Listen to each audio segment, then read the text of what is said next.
Assalamu alaikum, grade 5. Hope you all are doing well. Today, from page number 12 and unit number 1, we are going to start our grammar work. हम different definitions पढ़ेंगे. It is about the noun, common noun, proper noun, um, countable noun, uncountable, singular, plural. All noun types of nouns are here. So first of all, I'm going to explain you that what is a noun. So यही सब कुछ आपने class 4 में भी पढ़ा होगा, लेकिन हम उसे मोस्ट ज़्यादा जो है ना एलेबोरेट करके अब आपको बताएंगे. So what is noun? Noun is the name of person, place और थिंग, और यह naming word of person, place, thing, idea और एनिमल, उन सब चीज़ों को जो है हम नाउन कहते हैं. सो नाउन को कितनी कैटेगरीज में डिवाइड किया जा रहा है, यानी ये जो सारे वर्ड हमने पढ़े कि वो नेम है पर्सन का, प्लेस का, एनिमल, थिंग्स का. पर्सन में क्या क्या आते हैं, प्लेस में क्या आता है, एनिमल में क्या आता है और थिंग्स में क्या आता है. सबसे पहले हम पढ़ेंगे कि पर्सन में क्या है. पर्सन का मतलब है कि चाहे वो किसी का नाम हो या किसी का कोई डेजिग्नेशन हो, तो वो हम दोनों चीज़ें लिखेंगे. The teacher gave us homework, teacher भी आपके पास नाउन है. And Hamza is reading a new story book, तो हमज़ा भी हमारे पास नाउन है. ठीक है. नाउ अभी तक हमने ये डिफ्रेंशिएट नहीं किया कि ये कॉमन नाउन है या प्रॉपर नाउन है, लेकिन वो नाउन है. Second one is animal. The rabbit happened across the garden, hopped across the garden, and a cow is grazing in the field. तो रैबिट भी एनिमल का नाम है और काउ भी एनिमल का नाम है. तो हमने दोनों को ही अंडरलाइन कर लिया. क्रो को भी कर लिया, क्रो बर्ड है और रैबिट जो है वो एनिमल है, तो हमने दोनों को अंडरलाइन किया हुआ है कि ये दोनों नाउन है. Next is things. I pack my laptop in the school bag. अगर स्कूल बैग को अंडरलाइन किया होता तो वो भी नाउन ही आता. हमारे पास यहाँ पे लैपटॉप को अंडरलाइन किया है. Please pass the bottle of water. हमने पास द बॉटल किया है. बॉटल जो है वो भी हमारे पास नाउन आता है. ये डिफ्रेंशिएट नहीं कर रहे कि कॉमन नाउन है कि प्रॉपर नाउन है, सिर्फ वो नाउन है.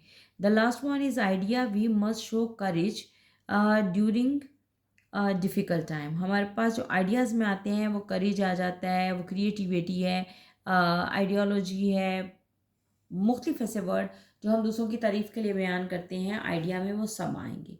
ठीक है.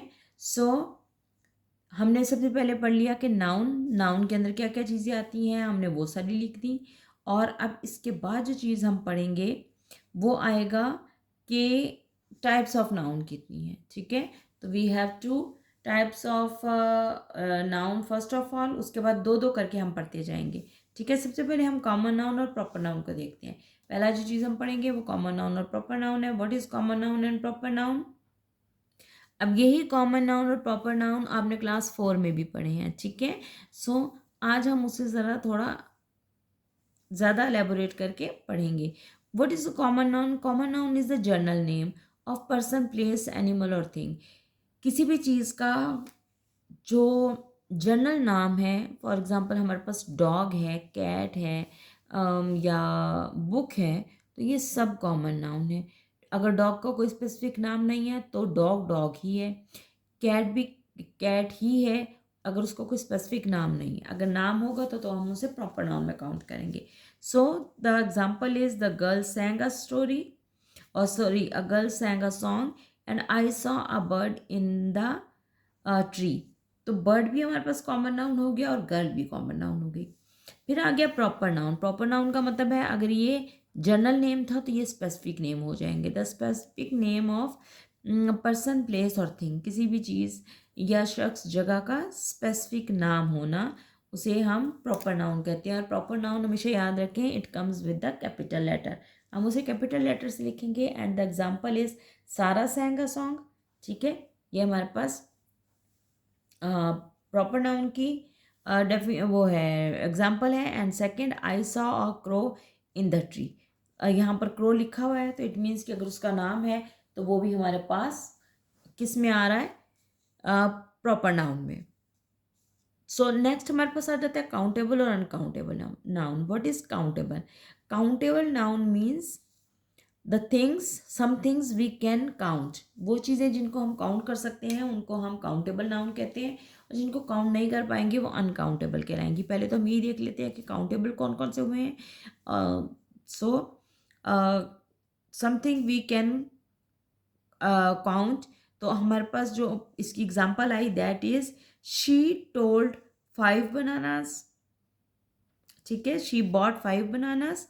And second one is I have 3 notebooks in my bag. तो हम बनानास को भी काउंट कर सकते हैं और हम बुक्स को भी या नोटबुक्स को भी काउंट कर सकते हैं, तो ये हमारे पास काउंटेबल नाउन आ जाते हैं। तो नेक्स्ट हम स्टार्ट करेंगे अनकाउंटेबल नाउन। काउंटेबल हमने देख लिया कि काउंटेबल जिन चीज़ों को हम काउंट कर सकते हैं वो काउंटेबल कहलाती हैं। And what are the uncountable noun? Uncountable noun something we can not count. For example milk, water, sand, rice, oil, sugar, ये सारी वो चीज़ें हैं जिनको हम काउंट नहीं कर सकते, ठीक है। सो अनकाउंटेबल नाउन में हम वो चीज़ें लिखेंगे that can not measure and mostly the liquids are present in the uncountable noun, चाहे वो वाटर हो, चाहे मिल्क हो, हनी, ऑयल, ये सारी चीज़ें भी हमारे पास अनकाउंटेबल में आती हैं। इसके अलावा हमारे पास सैंड अनकाउंटेबल में है, राइस है, शुगर है, ये भी सब अनकाउंटेबल में आते हैं। So the next one is masculine and feminine noun. Masculine is used for the male members and feminine is used for the female members. चाहे वो मेल इंसान हो या जानवर, और फेमिनिन भी चाहे इंसान हो या जानवर, तो ये दोनों चीज़ें जो हैं वो उनके लिए इस्तेमाल की जाती हैं, ठीक है। तो मस्कुलिन, मस्कुलिन का हमने देख लिया कि the noun shows the gender of person और एनिमल। एनिमल और जो पर्सन है उनका हम जेंडर देखेंगे। फॉर एग्जांपल अगर मेल में हम देखें द प्रिंस वोर अ गोल्डन क्राउन, और अगर फीमेल में देखें तो वही चीज़ जो प्रिंस है उसकी वही चीज़ चेंज हो गई, और यहाँ पर हमने प्रिंसेस कर दिया, the princess waived from balcony. Next one is singular and plural noun. So singular is used for the one person and plural is used for the more than one person.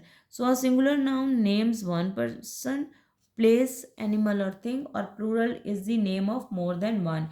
यानी अगर हम यहाँ पर singular में कोई भी ऐसी चीज़ लिखते हैं जैसे बुक लिखा है, अगर उसी को हम बुक्स कर दें तो वो हमारा प्लूरल हो जाएगा, यानी एक से ज़्यादा जो होंगे उनको हम प्लूरल कह देंगे, ठीक है। लेकिन यहाँ पर उसके लिए कुछ एग्जांपल्स दी गई हैं कि अगर हमारे पास रेगुलर नाउन है तो उसमें हम प्लूरल बनाते हुए एस और ई एस का इजाफा करते हैं, ठीक है। इफ़ वी ऐड एस और ई एस, और उसमें एग्जांपल्स हमारे पास मौजूद हैं। For example the books are on the table, ठीक है। अब अगर हमने बुक को प्लूरल करना है तो हमने उसके एंड पर एस लगा दिया तो वो बुक्स बन गया। लेकिन अगर हमने बॉक्स का प्लूरल बनाना है तो हम खाली एस नहीं लगाते, we should add E S here, ठीक है। तो ये हमारे पास बॉक्सेस हो जाएगा, द बॉक्सेस आर ओपन्ड, ठीक है। तो हमारे पास आया कि एस और एस का इजाफा करते हैं, और उसकी एग्जांपल दोनों मैंने आपको दे दी। सेकेंड हमारे पास है irregular noun. What is irregular noun? Regular तो वो हो गया कि हमने एस और एस ऐड करना है अपने नाउन के साथ, ठीक है। इरेगुलर नाउन में क्या होगा कि वो वर्ड जो हम लफ्ज़ चेंज करेंगे, फॉर एग्जांपल मैन है, उसका अगर हमने प्लूरल लेना है तो हमारे पास मैन के साथ कोई नया वर्ड वो नहीं होगा, मैन पूरा चेंज हो जाएगा और हम लिखेंगे मैन, ठीक है। So the children is playing, the child is playing, और जब हम उसका प्लूरल बनाएंगे तो चाइल्ड से हमारे पास चिल्ड्रन आ जाएगा, ठीक है। This next one is noun with no change in number. लेकिन कुछ नाउन ऐसे हैं जो कि चेंज नहीं होते, चाहे वो सिंगुलर हो चाहे प्लूरल हो, वो वही रहते हैं, स्टेज द सेम।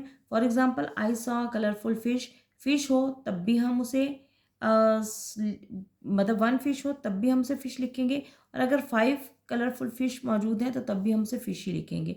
तो चाहे फिश हो, चाहे शीप हो, डेयर हो, हेयर हो, ये सारा कुछ जो है वो अनकाउंट उसमें आता है।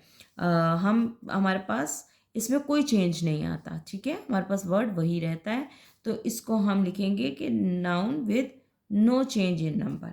सो the next one is collective noun. Collective noun हमें नाम से पता चल रहा है किसी चीज़ के ग्रुप की बात की जा रही है कि ग्रुप जो है उसे हम उसका हम नाम लिखते हैं, name of a group of people, animal और थिंग, चाहे वो इंसानों का ग्रुप हो या जानवरों का ग्रुप हो, और चाहे चीज़ों का कोई ग्रुप हो तो वो हम इस तरह लिखेंगे। और उसके एग्जांपल में हमारे पास आते हैं कि अगर हमारे पास वुल्व्स मौजूद हैं तो उसके लिए हम वर्ड पैक यूज़ करते हैं। अगर बैट है या कोई बर्ड्स मौजूद हैं तो उसके लिए फ्लॉक यूज़ करेंगे।